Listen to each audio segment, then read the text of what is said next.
Alrighty, good evening, ladies and gentlemen, and welcome to our final episode of the Ranger Roundup for the 2022-23 school year. I am your host, David Wilson, the Assistant AD of Communications. Before we dive into spring sports, just want to thank Regis IT and Walker's Pub for their support in putting on this show every month. Our first guests this evening are the softball head coach, Nicole Thompson, and sophomore catcher, Rachel Williams. Ladies, welcome. Thank you. Coach, we'll start off with just a quick summary of the season to date. This team is 28-22 in the hunt for the number 2 seed in the RMAC tournament that's 2 weeks away.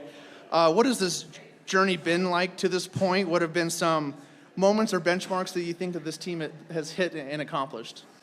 Yeah, this season, clearly, we start all the way back in the beginning of February, and so it's a long season, and we've had our ups and downs, and we always tell our kids that it's a marathon, and we don't want to come out of the gate, firing and being hot then. We want how you end, and so we want to be playing our best softball at this time, and I truly think that's where we're going, especially these last couple weekends that we've had.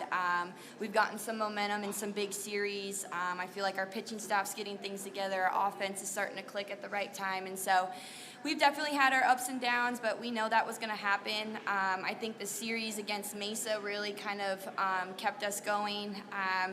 In the RMAC, playing 4-game series is always a battle, and so we want to end this weekend right now against Adams, and that's kind of our focus right now, is going day by day. All right, stop peeking at my cue cards, Coach. We're getting into Mesa. That was next.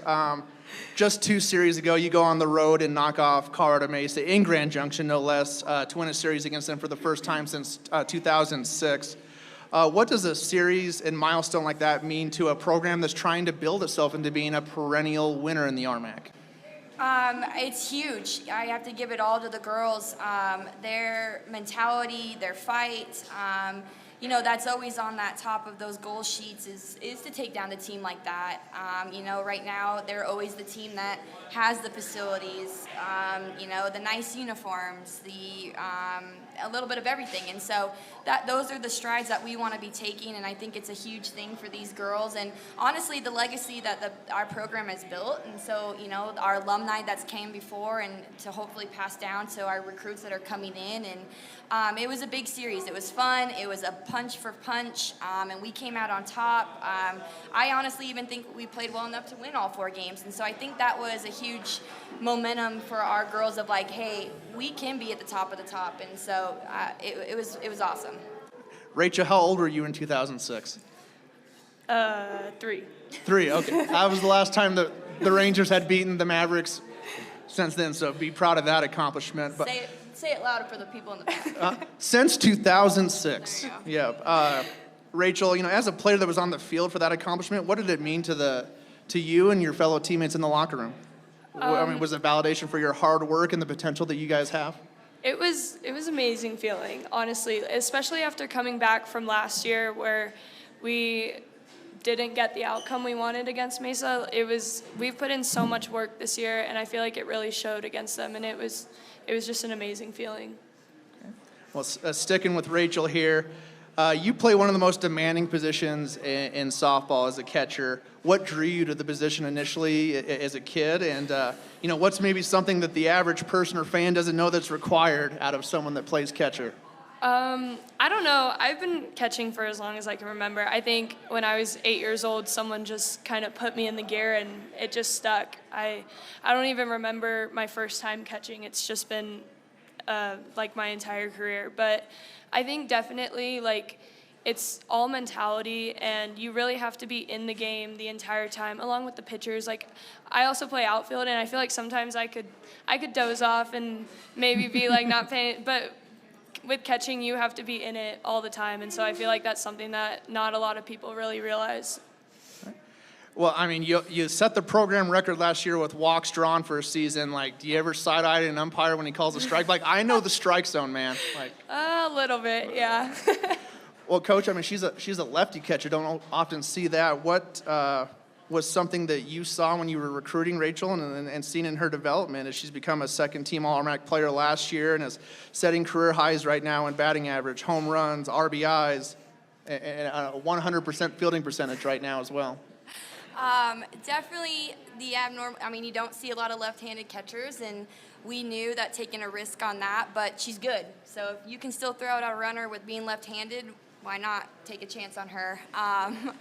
She's also, her bat is what also made me spark with her. I think her catching ability and translating that to her bat, you kind of hit on that, makes her the dynamite player. The ability to know the strike zone. She's a hard out. She makes the pitcher, she baits them to get the pitch over the middle. She doesn't bite on balls, and I think that makes her a great catcher as well. She also just commands the pitching staff.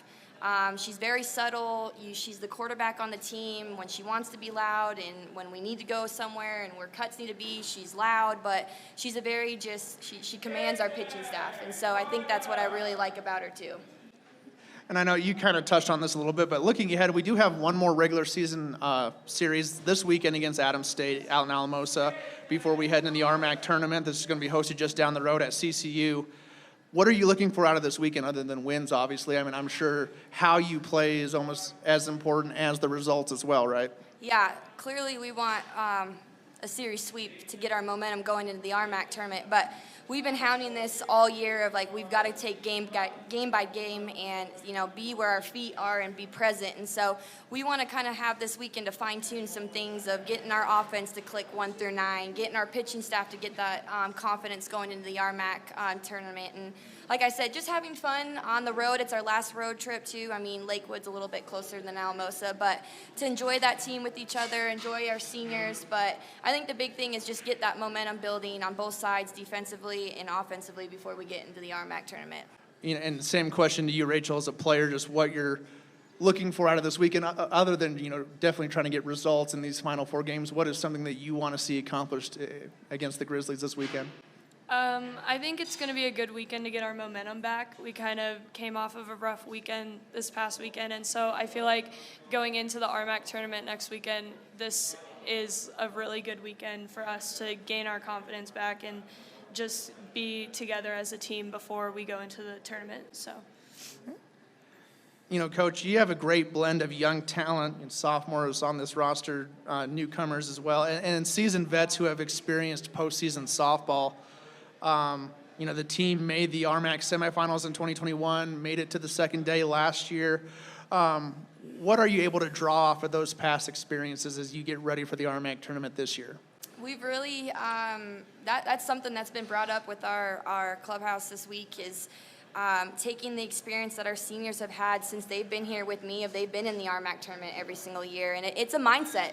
It's a long season, and we want the ones that want to grind and put in that work 24/7, whether it's the RMAC tournament or the last series in the season. And so once we get to that conference tournament, especially with our group that we have now, is to know that we can beat any team that we play or face in that RMAC tournament. But that mindset of being where that pressure is when our backs are against the wall, or it's a one game. If we lose this game, we go in the losers bracket, or if it's, we're in the losers bracket, we're done for the weekend. And so having that pressure mindset and building that pressure throughout the year, so it's huge. I think our underclassmen, though, they've really been in some pressure situations, and that's where we've built up our non-conference schedule to kind of help us with that.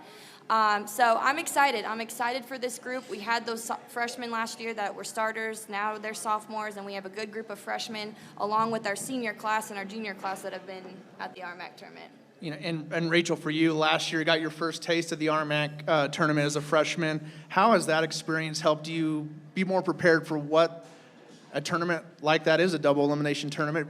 3, 2, 3 potentially really long days of softball, being mentally focused for that long.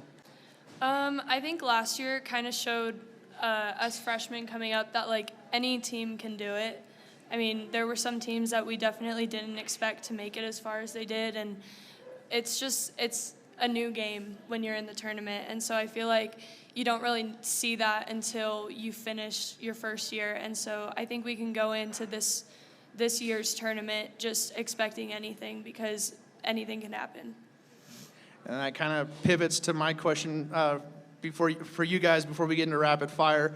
I mean, we've seen the talent. We've seen the potential of this group. You guys have beat CCU. You take 3 out of 4 from Mesa. You've shown that you can beat the best in this conference. Knowing that, what are some goals and hopes that you guys have for the rest of this spring and the keys to realizing those goals? You want me to start? Yeah, you can start, Coach. Okay. I think our goals, really is to finish this week strong, get that momentum back. But then when we hit that RMAC tournament, we've been working on, everyone goes back to 0-0. It's a new season. We've talked about it. We kind of have 3 chapters in our season, and now we go into chapter 3. And how do we want chapter 3, episode 1 to go? How do we want chapter 3, episode 2 to go? And so that's kind of been our mindset, our goals. This team has all the talent in the world. It's really the consistency, our mindset, and then the togetherness that they want to put in this last week. And I have all faith in them. I wouldn't want to go to battle with any other group right now. And if I was an opposing team, I would not want to be facing us next week. So you guys are a Netflix binge, just season 1, season 2, season 3. There you go. Try and fit into one weekend. Yeah. What about you, Rachel? You're gonna answer that question. I think a big thing is that we just need to stay connected. Going into this, it's going to be a long week, and I think if we all just play together and stay together, and I think throughout this season we've had a lot of weekends where some people outshine other people, and I think if we all just come together this last weekend, it'll be good, and we'll give everyone a run for their money. All right. Well, before we let you go, we do something on every show, a little rapid fire round. So each of you answer each question. Okay. Coach, first off, when you were a student athlete especially, what was the favorite cheat day meal? Oh, man. Probably Chipotle, I guess. I don't know if that's a cheat meal, but we always it was close to campus, so we always went after games, so. All right, what about you, Rachel? And don't let the fact that sports medicine and strength and conditioning are here influence your answer. What is your cheat day meal? I love In-N-Out Burger. I'm from California, so I had them everywhere. It's a bit of a drive now, but In-N-Out's definitely my cheat day. All right. Any superstitions? I know baseball and softball players especially are notorious for being superstitious. Right now, I have to write my lineup card with specific pens, and if I don't have those pens, I've got to find them quickly. So. What about you, Rachel? Superstitions? I drink a tropical Red Bull every morning, and I don't know if I could play without it, so that's definitely up there. Taking those to Alamosa, Coach? Get some tropical Yes, Red Bulls? whatever All right. she needs. Oh, yeah. If you could have dinner with any athlete, coach, who would it be and why? Oh. Well, my cliche answer for softball would be Patty Gasso, I guess. She's the head softball coach at Oklahoma, who's been national champions for a lot of years. But I also like me some Nick Saban. I don't know. I think he's a hard coach, old-fashioned, and I'm kind of that way too. He speaks a lot of knowledge. I don't know. I like his motivating quotes and speeches. When he does speak, it might be a very quiet dinner. You're going to Yeah, have to there you drive that go. conversation with Mr. Yeah, Saban. What don't- about you, Rachel? Mine would definitely be Cody Bellinger. He played on the Dodgers for a couple of years. I think we could make some great conversations, so. Cody seems like a fun guy. That's a good answer. All righty. If you didn't play your current sport, what would have been your other sport? Well, I did play basketball in college. I was a two-way sport athlete. So if I didn't play that, maybe soccer? What position? Attacker, or what's, yeah. Yeah, Yeah. forward? Yeah. I got to score the goals. What about you, Rachel? Well, I was going to say soccer because I used to play soccer too, but probably volleyball. It's really fun to watch. I think I'd want to at least try it. I don't know if I'm tall enough for that, though. What position would you want to play? Middle blocker, be a DS, setter? I don't really know the positions. I'm not going to. Okay. See, when you're as painfully average at sports as I was, like you didn't have a 1A and 1B sport. I didn't have a backup. Favorite summertime activity is it's finally starting to feel like spring and you can sense that summer's in the air here in Colorado. Well, when I'm not out recruiting, I do go to a lot of concerts with my husband. Actually, Coach Lacombe and his wife, we go to concerts together. Or we love to take our 3-year-old to the beach. That's fun to watch her experience vacations. So. Awesome. What about you, Rachel? I'm a big wakeboarder. My family and I go out to the river a lot, in Arizona. So I like wakeboarding, I like tubing, just being on the water. Well, great answers, ladies. I want to wish you the best of luck the rest of the way during the spring season for you. And when we come back on the Ranger Roundup, we will be talking to women's lacrosse. Thank you. Welcome back to the Ranger Roundup. I am your host, David Wilson, the Assistant AD Communications. Joining us now is women's lacrosse head coach Sarah Kellner and senior attacker Gabby Rotherman. Ladies, welcome. Thank you. Thanks for coming, guys. Coach, we're going to jump right into it. 2 more regular season games remaining this week with CSU Pueblo and Fort Lewis. What are some things that you're really trying to fine-tune this final week of the regular season? Well, we've been playing really well so far this season. There's not a lot that we need to change. Connecting on the field has been something we've really focused on, supporting each other through every moment. We did face some adversity this last weekend, but I think we just go back to basics and we know how to play lacrosse on both ends. Get our confidence back with our feet under us this week, facing Pueblo and Fort Lewis. It'll be great to play at home. We hope everyone can come out and support us. We're going to put on a show, 2 shows. Gabby, when you start thinking about senior night Friday against Fort Lewis, what do you think that moment's going to be like for you and your classmates as you guys have a chance to reflect on, your 4 years here so far? And I heard a rumor that you might be coming back next year, so that's awesome, but still get to celebrate what you guys have done these previous 4 years. Yeah, I'm really, really excited. It's going to be awesome to celebrate all of us, and we have some 5th years that we get to celebrate with, so that's great. And I am returning for another 5th, so we'll be doing the same thing next year. But yeah, it's really, really exciting. We've had a totally crazy group. We came in with 9 people. We've recycled through a lot of girls, but I'm really, really happy where we are. I love this group and really proud of all of us. So. And Coach, you and I were talking about this a little bit. This group of seniors, they had to deal with the adversity of COVID and some of those things, and to be as wildly successful as they have been. What comes to mind when you think about this group of seniors as you guys continue your hunt for 4 straight RMAC regular season titles, 4 straight RMAC tournament titles? That's really exciting. And when I think about this group, I think about their connections that they've made. Like you mentioned, starting their careers, specifically Gabby's class, with that COVID year was extremely difficult. It was the saddest part to me about losing that season was not having those seniors lead for them to follow their example. But they managed to lead in their own unique ways and follow other people. But they're just tremendous people. They're great teammates. They support each other. Winning isn't everything. We have a good time doing it, but I really believe in the relationships that they've made and just the leadership. And Gabby, for one, just the poise that she has and the ability to connect with each and every one of her teammates is really special. Gabby, you're currently 5th all-time in career assists with 90 right now as we enter the play this week. Has that always been your role since, high school? And, the quote that comes to mind is Nikola Jokic for the Nuggets has always said that scoring makes 1 person happy, assists make 2 people happy. What does that role mean to you? And has it always been a part of your game to be more of a facilitator? Yeah, actually it hasn't. Ever since I've been here, it has. In high school, believe it or not, I played midfield. Thankfully, I don't play midfield anymore, not the best defender. But yeah, ever since I've been here, I just kind of stepped into the role behind the cage and have been dishing out passes ever since. And it really does mean a lot. I value it. I mean, it's great to put a ball in the back of the net and chuck your stick down on the ground, but it's even greater to go and hug your teammate and have them point at you and say, that was you, that was us connecting. So I really do value that, and I think it speaks to our connections on and off the field also. Yeah. And Coach, for you watching from your perspective, what has made Gabby so successful in that role and the importance of that role of someone that sees the field as well as she does and is a willing distributor, Yeah, it has been her role since she got here, and I think it's her poise and her composure that she has with the ball, and that it transcends to the rest of the team.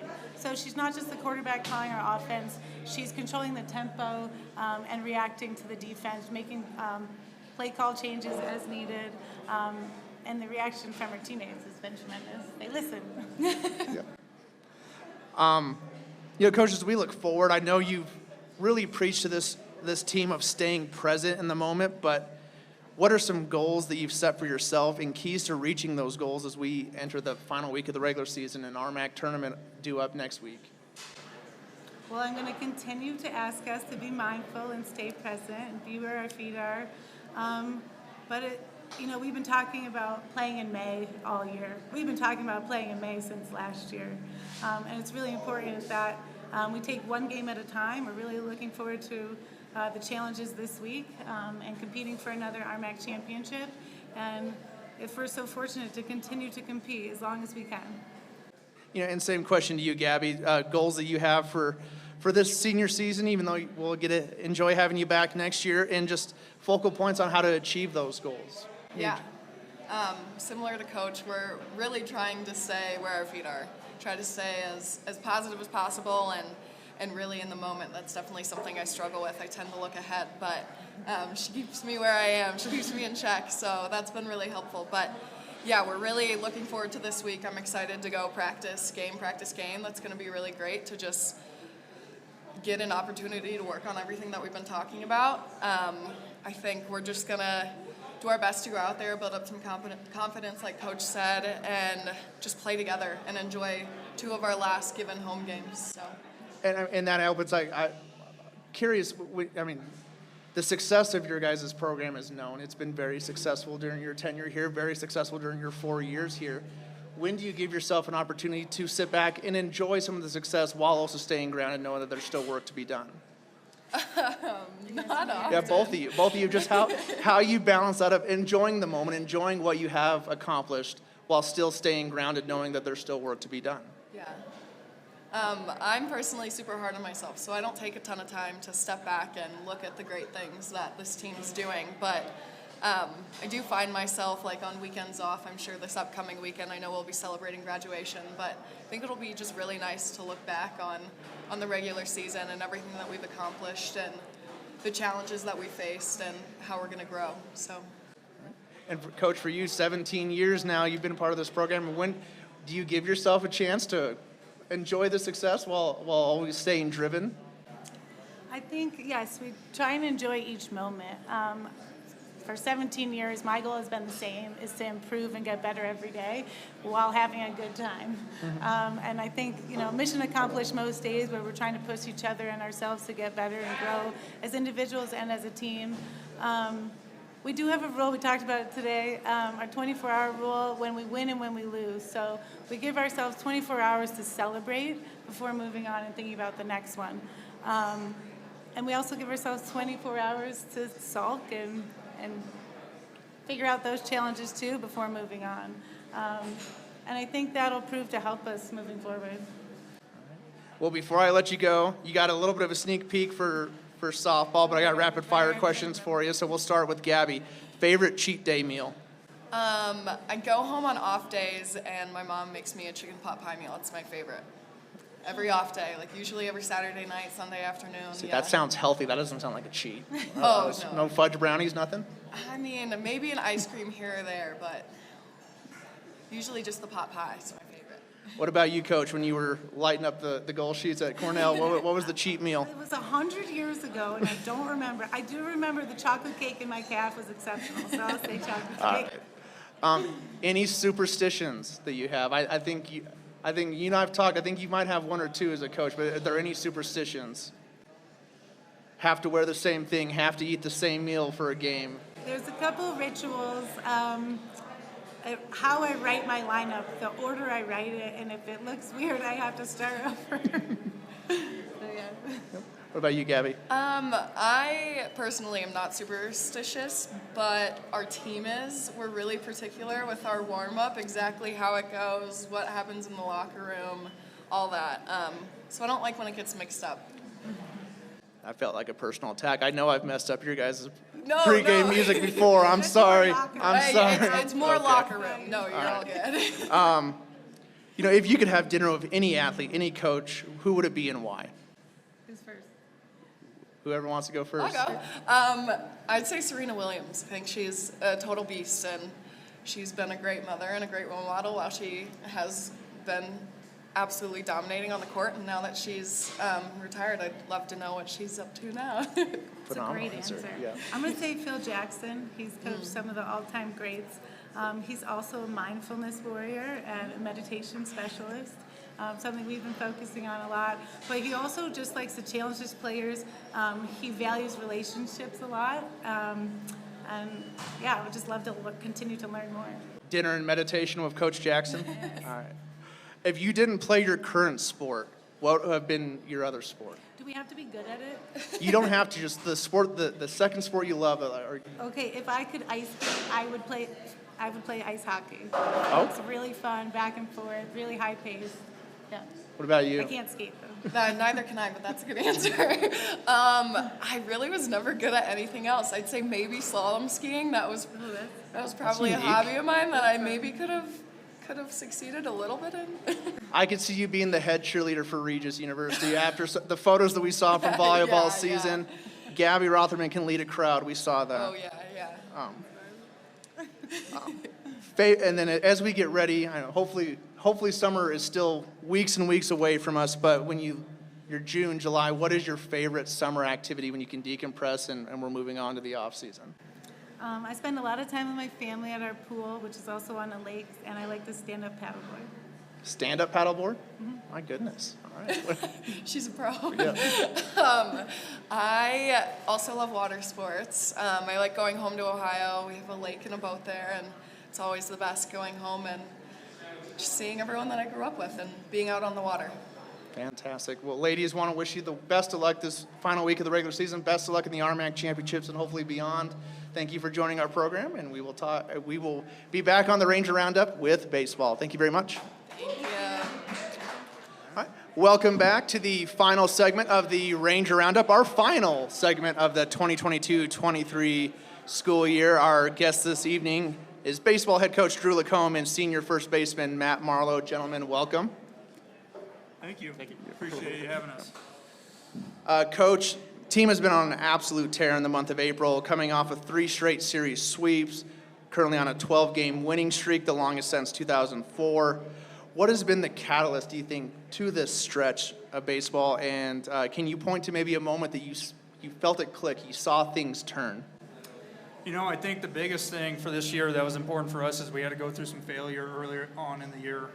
We've had some injuries this year that has been hard and difficult on our team, and we've had to spend a good amount of time in the early part of the season shifting some roles, putting guys in different positions, putting them in different spots. And I think once we figured out getting guys in the right positions where they could be successful and kind of building our team up together, and our guys were able to get through that rough stretch in that kind of first part of the season. And we went down and played Colorado Mesa, and I thought we played really well. We didn't have the results to show for it, but I think we came home with a lot of confidence, knowing that we could play really good baseball, play with anybody. And we got walked off twice from the number 4 team in the country, won 1 game and then lost the other. And so that showed that we were very close from taking 3 out of 4 from them. And since that series, we haven't lost a game. And so I think that just shows you that our guys are just building on the confidence, building on the process. And so we just want to keep it rolling, and I don't want to dwell too much on the wins. We just got to focus on just playing well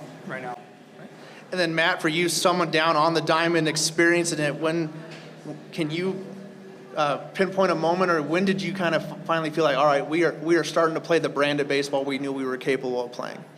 Yeah, I think those last 3 games at Mesa were really indicative of what we need to do. Our pitching stepped up big time. Our defense, we played well. So it was just that we kept rolling into those next few days of practice. And I think a lot of the guys realized that, like, hey, we got something special here. We're a good group of talented guys. So we kept that rolling into Colorado Springs. And I think that was a big turning point for us to realize that we can do something big. You know, during this 12-game win streak, we also had a little school history happen. Matt's grand slam against Colorado School of Mines, Game 3 of that series, made him the program all-time RBI leader.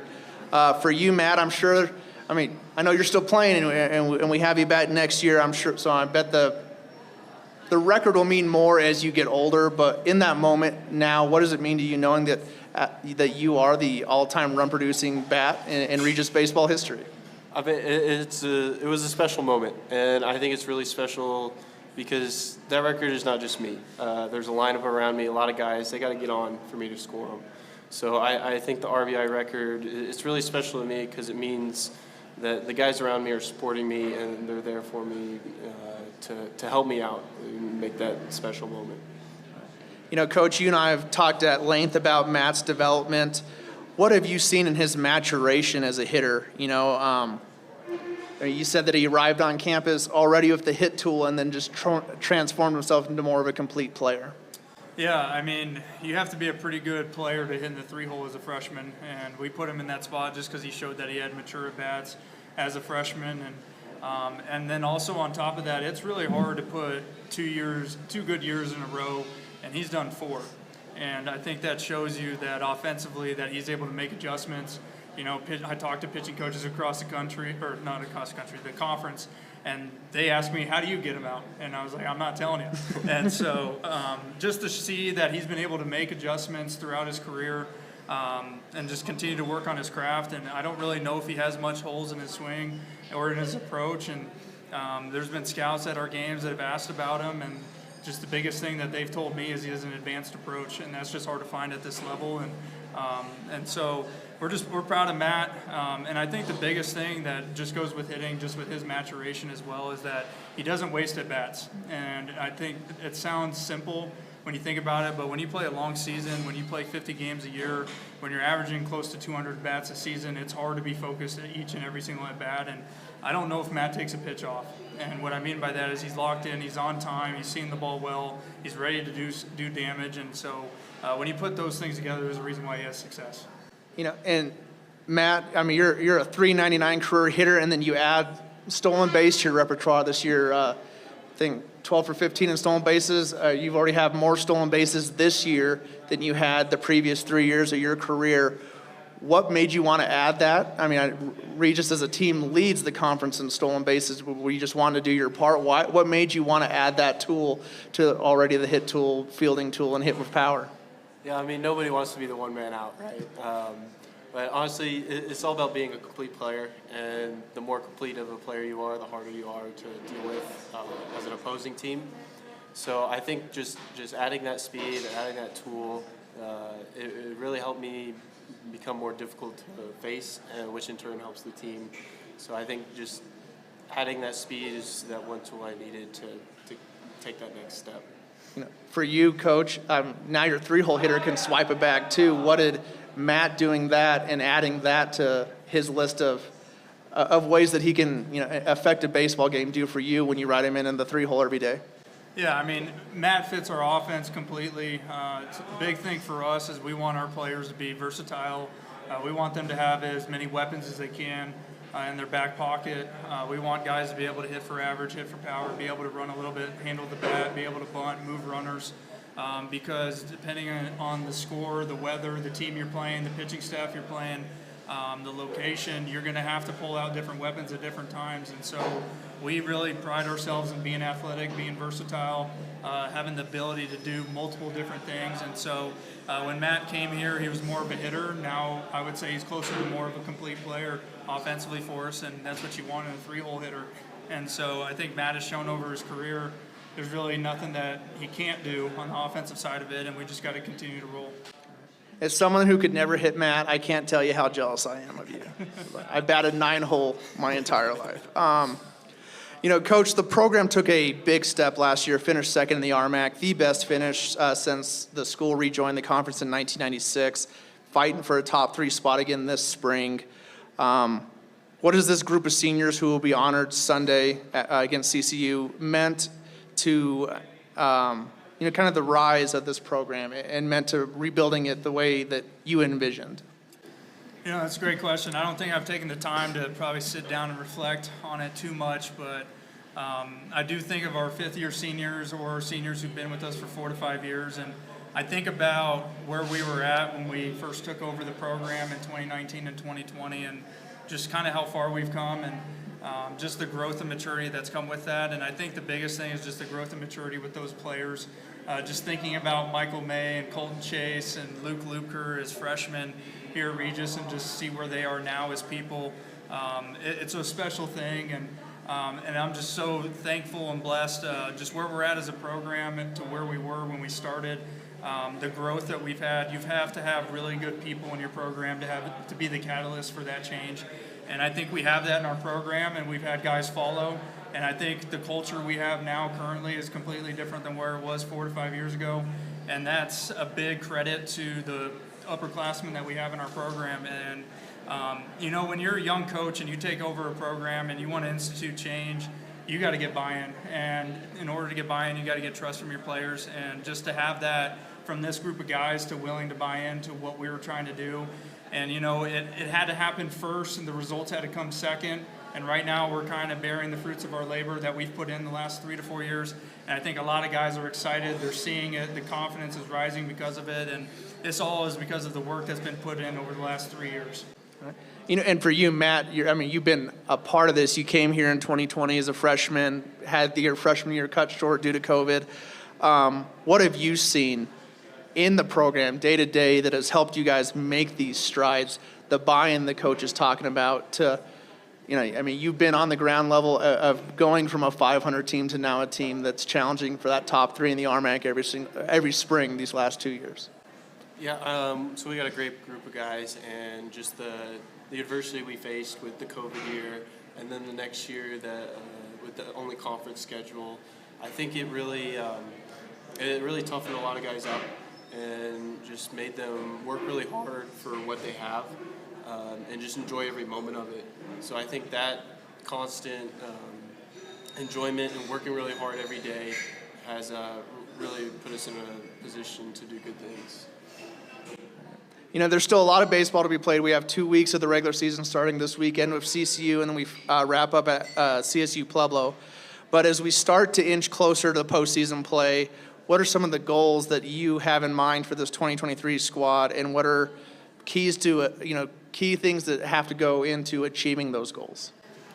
Yeah, I think we got to just continue to play well. We've had the results that we wanted the last 3 weeks. We just got to continue to play well. We talk a lot within our group, just the things that we need to be good at in order for us to be successful, and just kind of controlling what we can control. And it's just another weekend where it's an opportunity for us to just be the best Regis baseball team that we can be and the best version of ourselves. I think CCU is a good enough team to beat us, and we can't take them lightly, and so we got to show up this weekend ready to go and just continue to roll. As we go into postseason, the biggest thing is just to continue to play well and build momentum. And so this also, our team understands and knows that we have a chance to put a special year together. There are also some team goals still on the line that are achievable for us and that are kind of holding us accountable to wanting to win these last 8 games and put us in a position to be good going into the postseason. And so I think also, too, there is a potential chance of getting into a regional still this year, and so our guys are fighting for that opportunity. And we're kind of taking it one day at a time right now, one game at a time, and we just want to continue to build that momentum and continue to play well. And for you, Matt, you're a seasoned vet now. When you look at this team, goals and expectations that you have for your peers, for yourself, after you've experienced the RMAC tournament now. So we want to go really far. That's the end of the biggest goal at the end of the day is just play as long as you can, play as long into the summer as you can. It's doing really well in the tournament, getting into a regional, and just continuing to push the program forward in that direction that we want to go. Well, guys, before I let you go, we will do our final rapid-fire questions of 2022-2023. Favorite cheat day meal, Matt? I'm a big fan of pizza, pepperoni pizza to be exact. I love me some fat solis over there. Fantastic. Coach, when you were a student athlete, what was the cheat meal? I think if you want to say cheat meal was trying to get a freshman to swipe me into the calf so I could eat as much as I want. I would say that was probably my cheat meal as a player. Okay. So. Any superstitions? Again, baseball, softball play. It's known just how superstitious these individuals can be. What are the superstitions? So the boys make fun of me for this one, but I buy Walmart brand Dr. Pepper. It's It's called Dr. Thunder, and I have one of those in the pregame between BP and the game time every game. So Is that what led to the Grand Slam? we'll say so. Okay, that or the stash. That's a fantastic mustache there, man. appreciate What it. about you, Coach? Any superstitions? For me, I'm just very routine and detail-oriented. I probably put my uniform on the same way every day. I do prep for games the same way every day. I'm probably like subconsciously very superstitious, but I don't even think about it. But I'm sure our players give me a hard time because I'm very on their tail about little things. I think I'm more superstitious about them being ready to play, especially after in and out, so that we're ready to go and play well on game days. I'm surprised I'm not getting applause from the crowd. And see, I can feel the detail-oriented. I've taken over playing your in and out songs, and I don't think it's a coincidence that both songs are 5 minutes long and that it has to be played a certain way. So I handle in and out for you guys. And perfectly at the right time. That's right. Everything's dotted to it. Yep, you got it. If you didn't play your current sport, what would have been your other sport of choosing? I really enjoy pool, so you count that as a sport. Absolutely. I would try and make a career out of pool. That's pretty good. I would Little probably pull be a hockey player or a wrestler.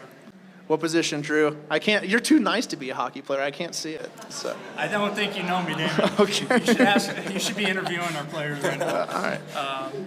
I'd be a defender. Yeah, that's probably my position in hockey. I loved hockey too. I wanted to be a goalkeeper. No ice rink around me, so I had to give up that dream. This was going to be unique to you guys. Just thoughts on the pitch clock. We've seen it at MLB. We know it's coming down the way. Are you in favor of a pitch clock? How does it affect the game, shortening the game like that? Getting a perspective as a hitter and a perspective as a coach. Yeah, I mean, as a hitter, I think we've only had one instance this year of it coming into play with a hitter. So as a hitter, I don't really notice it too much unless the pitcher's taking really long. So I really like it. I think it really does help and speed the game up, and it just makes everything flow more naturally, in my opinion. Yeah, initially I wasn't a fan of it, but as the years gone on and everybody's got accustomed to it, I honestly don't mind it. The game does work quicker. There is definitely more tempo to the game. I think it actually helps our pitchers have to work quicker as well, which I'm in favor of. So overall, I don't mind it. There's different rules and nuances within it with offensive conferences and whatnot, and so it just took some adjustment. But I think as the years gone on, it hasn't been too big of an issue for us with the pitch clock. All right. Affects beer sales, but it doesn't affect us quite yet. Well, gentlemen, favorite summertime activity. We hope that we're not doing summertime activities until late June or July, but what is the summertime activity? I'm a big beach guy, so I really like going and relaxing at the beach, and putting my toes in the water. I'm just enjoying time out there. When I make some free time in the summer, I do like to try to golf. I'm not very good at it, but I like to try to. And then my wife and I go on one vacation this summer, and we usually go down to the beach, and that's just some nice relaxing time for us. But I'm sure our players know this, but I like to work a lot, and so I do enjoy recruiting, so we kind of keep busy in the summer. Yeah, I would say golfing and going to the beach. Absolutely. Golfing would have been the other sport I wish I would have paid more attention to in high school. That would have been a sport. I love golf as well. Well, gentlemen, want to thank you. Want to wish you the best during the regular season and our postseason run that's coming up. And then fans, that'll do it for our show. Want to thank all of our spring sports again and wish them the best of luck these final couple weeks of the semester as we head into summer. Also want to thank Regis ITS and Walker's Pub for helping us put on this program every month during the school year. We will see you in the fall.